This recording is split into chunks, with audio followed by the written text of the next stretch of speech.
Okay, it's the final day of the convention, and we're here with First Lady Jane Beshear. First Lady, I was abroad while the Green Team was launched. Will you tell us a little bit about that? Well, the idea of the Green Team has to do, of course, with energy, and part of it is conservation. We're talking about ways that we can green the state, and we decided that one of the best ways to begin it was by example. So our first effort was to green the mansion. And what have you done for that? Well, we've done a number of things. We changed the thermostats. While we were there during the winter, we made it much colder. Steve had to wear sweaters, and then for the summer, we have turned it up so that it's much warmer in the mansion. I feel like there's no need to waste money, and we are talking about other people doing that. Does several things: saves energy, saves cost to the state, just as it would do for individuals in their own homes. And what we've tried to do is set an example. If we can do these types of things, the mansion was built in 1914. If we can green the governor's mansion, then anybody can green their home. We've done things like change the light bulbs. We've recycled everything. We've started growing some of our own vegetables. We're growing tomatoes Now, where is the garden? Is it out on the front lawn of the mansion? Well, actually, it's right on the back patio. Great. We can just walk out those stairs and pick fresh tomatoes, and there's apples, and then we also have another garden a little bit further away. But these are just some of the things. They're very simple to do.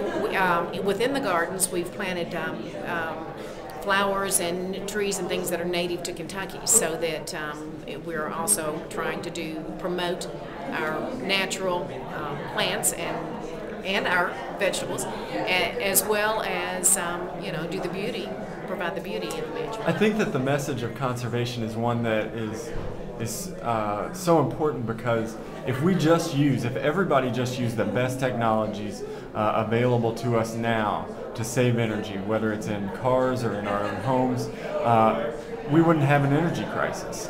Well, I think perhaps we would have less of one, and I think that it is, and I've preached this everywhere we've been, it is that each of us have a personal responsibility to this environment.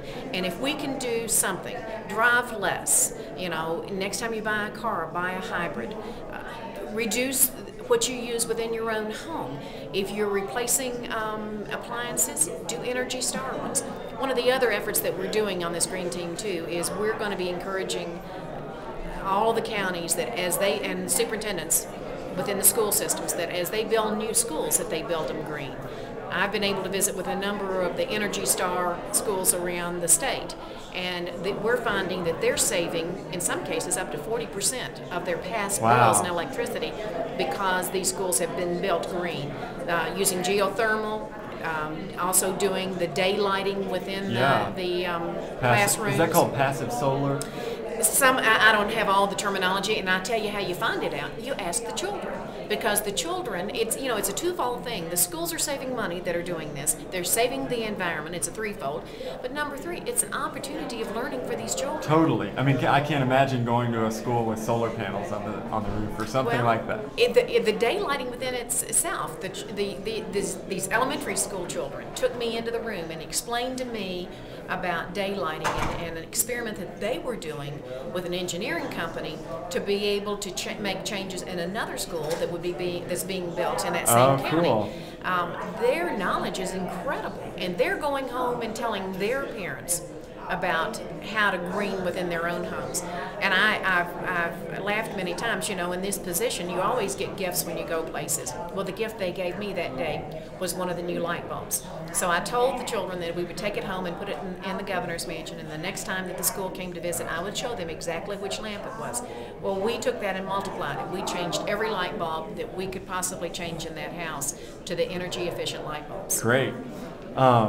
I love the idea that you're growing your own vegetables at the governor's mansion. It's like a little victory garden or something. Well, and then we're also encouraging, of course, we did, as a part of the Green Team too, we did the first Capital Farmers Market. And we did that in the late spring. We hope to make that we will make that an annual event. And we provided a farmer's market for the state employees. And they could come out during the day and buy fresh produce. Again, twofold things. It allowed them to take home healthy foods, and it also provided a market for our farmers. And we're going to encourage more of this. I think it's the farming environment in our state has been very important from the very beginning. It's part of our roots, and so for us to be able to do whatever we can to diversify the farmers and what they're doing, and one of it is the fresh produce. Yeah, and eliminating, agricultural middlemen is so important for keeping money in the state. Well, and I hope that as we go along through this, that as there's more and more demand for these products from the farm, that we will be able to create more markets and perhaps even processing plants that will be close to these markets. Great. We're talking about keeping money in the state and things like that. I'd like to ask you about your role on the Equestrian Board. What's going on with that?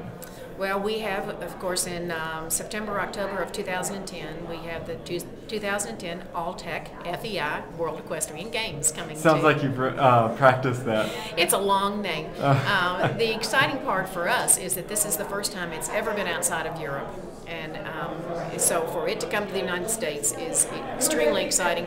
And not only that, but to come to Kentucky. That's great. And it is a wonderful opportunity for Kentucky to rise and shine. We will be on the stage of the entire world.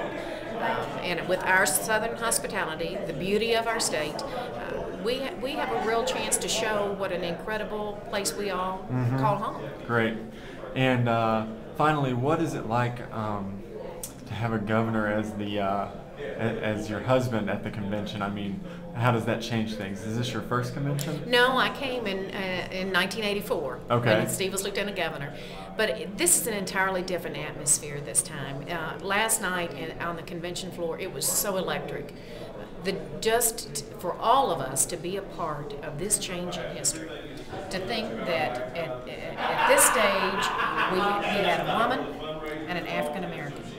And now, we will tonight hear the acceptance speech of an African American to be the Democratic candidate for governor. How thrilling. How incredible. Yeah. All of us, and at my age, had always hoped that this day would come. But to see it come to fruition is just incredible. And to see the number of young people that are here at this event and the excitement that they have, and to sit in that arena last night with young and old and African American and Hispanic and Caucasian, it was just, everybody hand in hand, everybody excited. It definitely seemed like a different atmosphere last night after we had officially nominated Barack Obama. Without a doubt, it was electrifying. That's the word that's the best word that I can use to describe. So, what's been the single most? What's your highlight for the week so far?